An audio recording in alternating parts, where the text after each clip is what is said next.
Welcome to today's deep dive.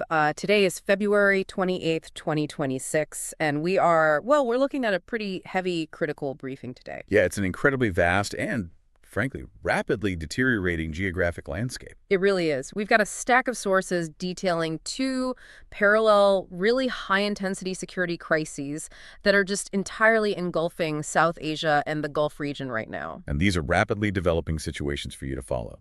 Our mission today is to cut through all that noise, right? Right. To analyze the root causes of these simultaneous flashpoints. And to critically examine the proposed frameworks for de-escalation, because it's a lot. It is a lot. The material in front of us paints a stark picture of a massive regional powder keg. Right. But before we begin dissecting all the tactical movements and diplomatic proposals, we need to set some very clear parameters for this analysis. Yeah, given the extremely sensitive nature of the intelligence here. Exactly. We are dealing with highly politically charged content involving international figures, governments, and military actions. Including specific mentions of U.S. President Donald Trump, the Taliban, Israel, and Iran.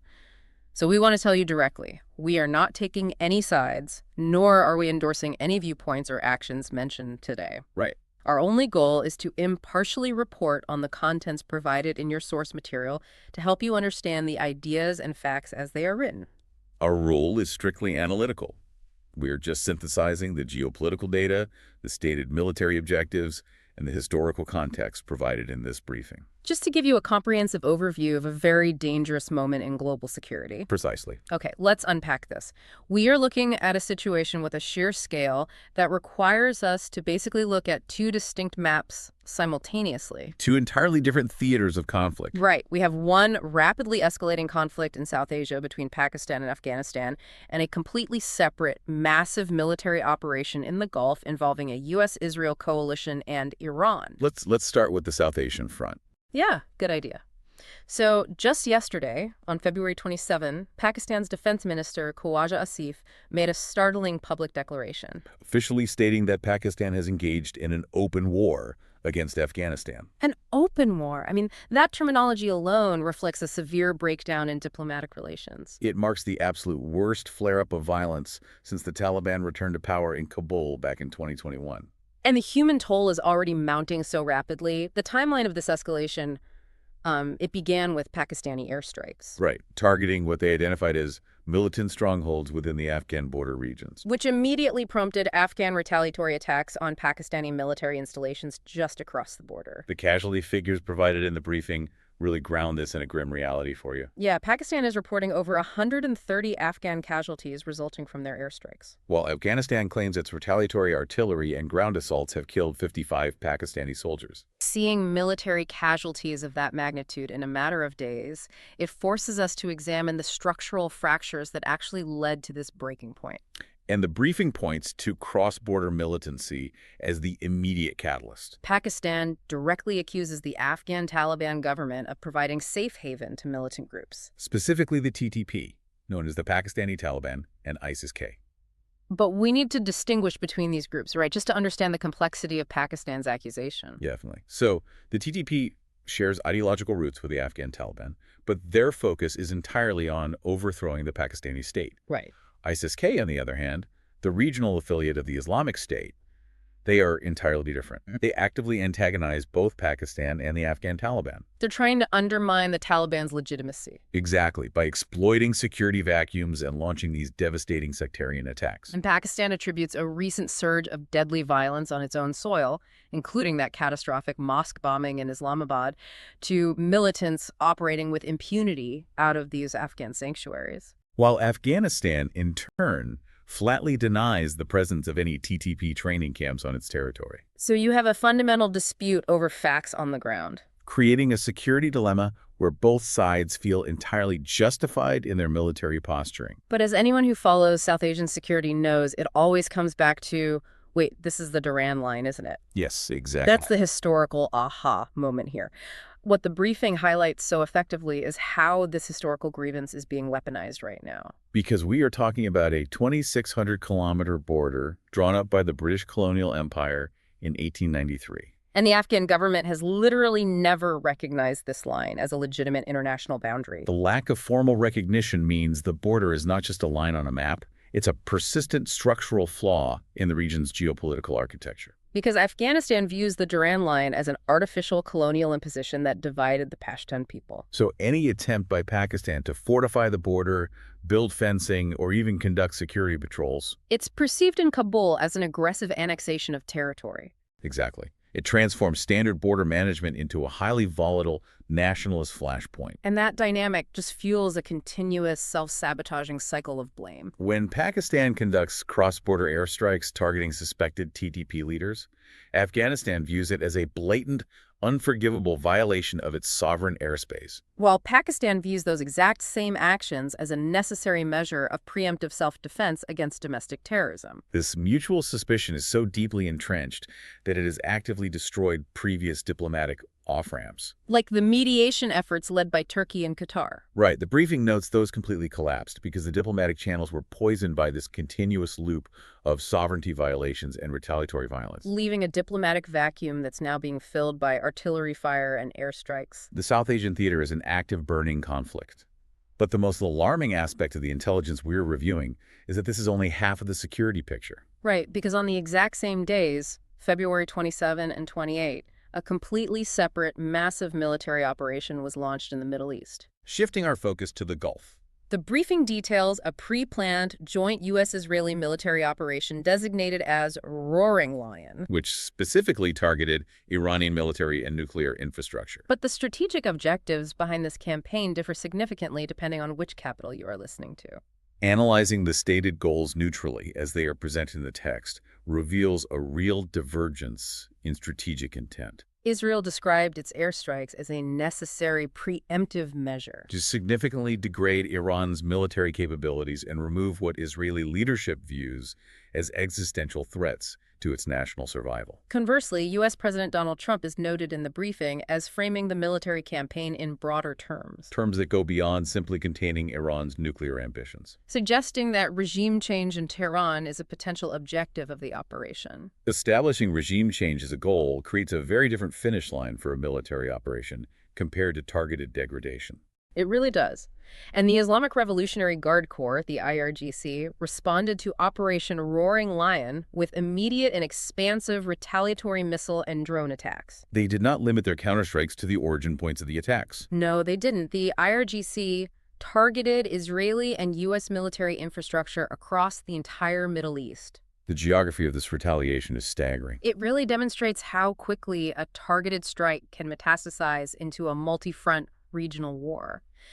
Let's look at the specific locations that were hit or threatened over the last 48 hours because it's intense. It's crucial to understanding the scale of the vulnerability for U.S. forces and their allies. Right. In Qatar, defensive systems had to repel attacks near the Al Udeid Air Base. A massive insulation. In Bahrain, a missile strike impacted a facility connected to the U.S. Navy's Fifth Fleet headquarters. In the UAE, blasts were reported in Abu Dhabi and Dubai, in close proximity to the Al Dhafra Air Base. Kuwait was forced to entirely close its airspace after detecting threats near U.S. installations. And in Saudi Arabia, multiple explosions were reported in the capital, Riyadh. These are not isolated outposts. Not at all.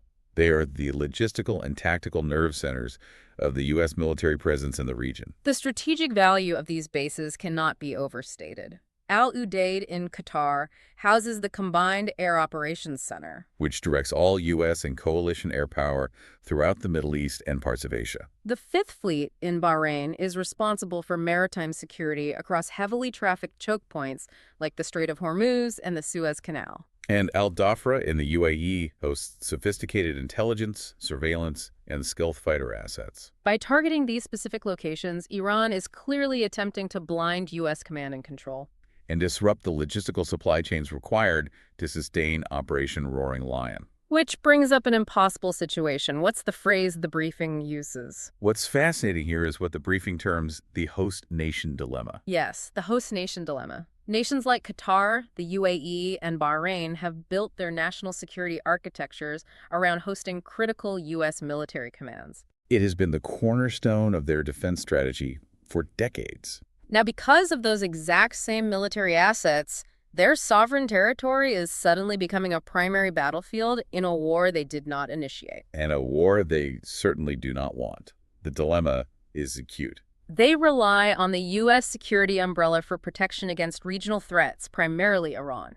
But when open conflict breaks out, the presence of that umbrella is exactly what draws the incoming fire. They are trapped between their long-standing strategic alliances with Washington and the immediate geographical reality of Iranian ballistic missiles. So these look like two isolated regional fires, one in the mountains of the Hindu Kush and another across the waters of the Persian Gulf. Right, but why should you care? How does this actually affect the listener? If we connect this to the bigger picture, the sources map out a very clear pathway where these parallel crises merge into a contiguous zone of destabilization. The powder keg effect.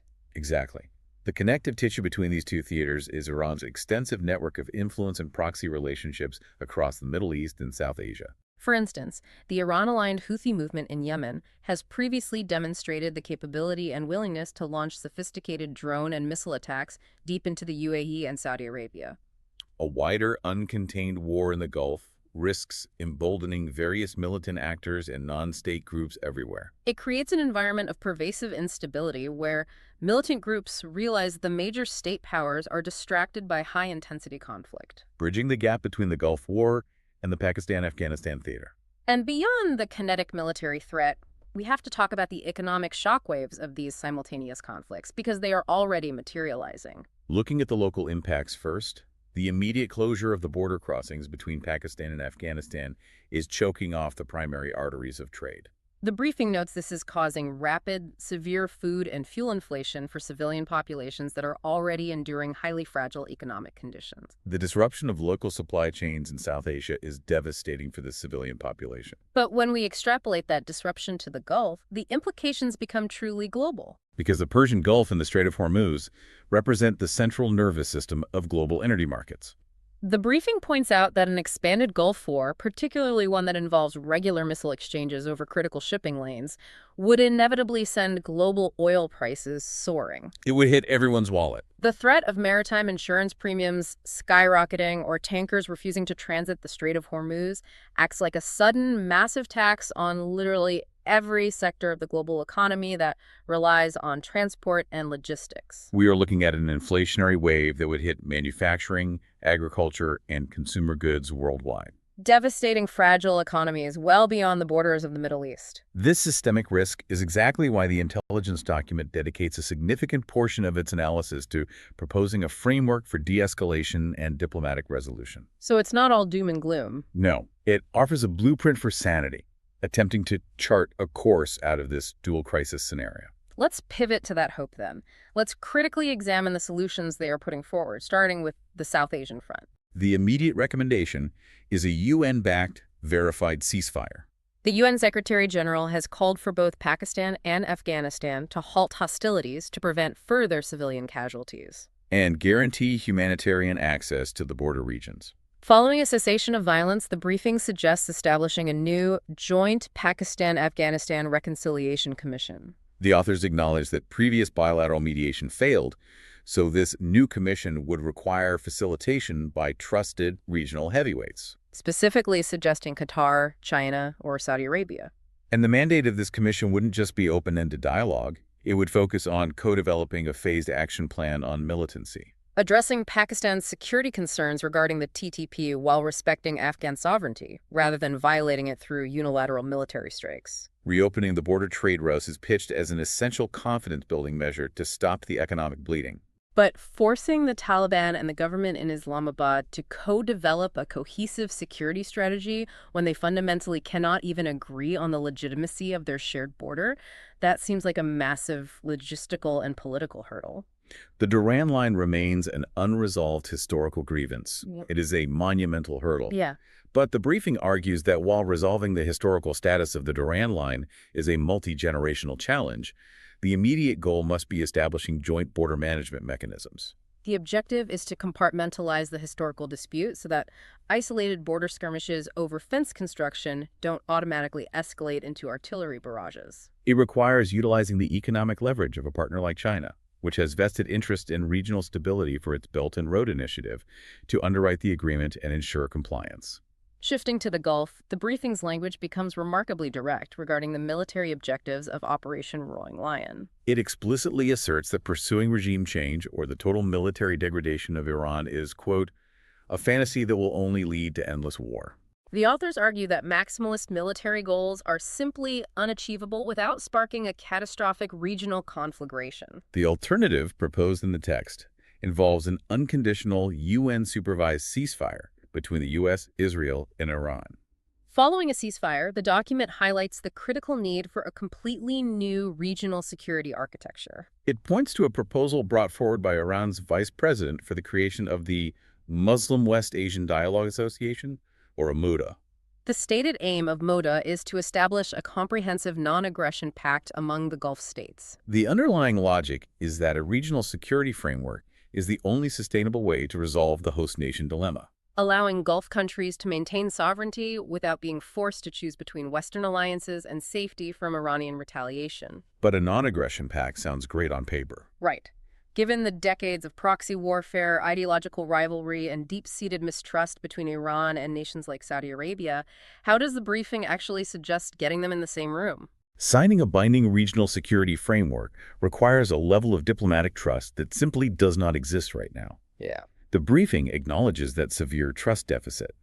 It argues that MWADA cannot materialize out of thin air, It necessitates a foundational baseline of trust regarding nuclear containment. which is why the document explicitly calls the collapse of the JCPOA, the Iran nuclear deal, a primary root cause of the current escalation.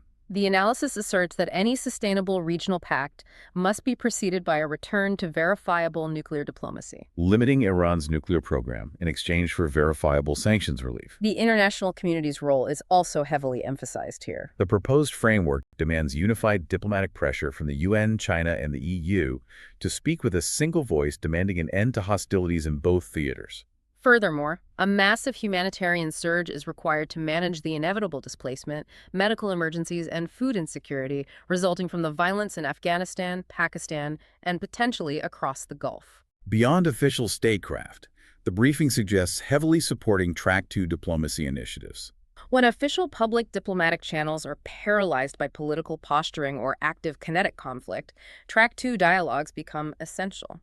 These are unofficial, back-channel talks involving academics, former military officials, technical experts, and religious leaders from all sides. They often meet in neutral locations to quietly hammer out technical details and build consensus away from the pressures of domestic politics, laying the groundwork for official treaties. So the core message of this intelligence briefing is stark but vital for understanding the current global security landscape. The simultaneous eruption of these conflicts, an open war in South Asia, and a multi-front missile exchange in the Gulf, represents a moment of profound, unprecedented danger. The root causes are deeply complex, ranging from cross-border terrorism and disputed colonial borders to strategic miscalculations and the complete absence of a functional regional security architecture. The analysis clearly delineates the stakes.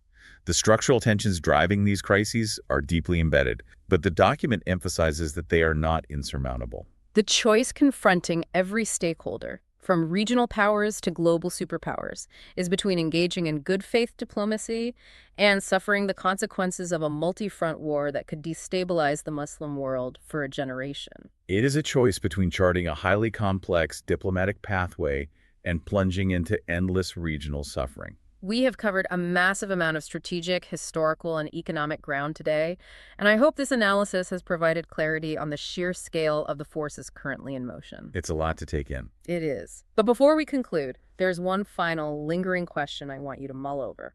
The briefing highlights how Gulf nations are trapped between their U.S. alliances and Iranian retaliation. Which really makes you wonder about the future of global military strategy. Are we entering an era where hosting a superpower's military base is no longer a shield of protection, but instead the ultimate liability? If host nations decide the risk is too high and begin evicting foreign military assets to survive, how drastically would that permanently redraw the global balance of power overnight? Thank you for joining us on this deep dive. Stay curious and keep questioning the world around you.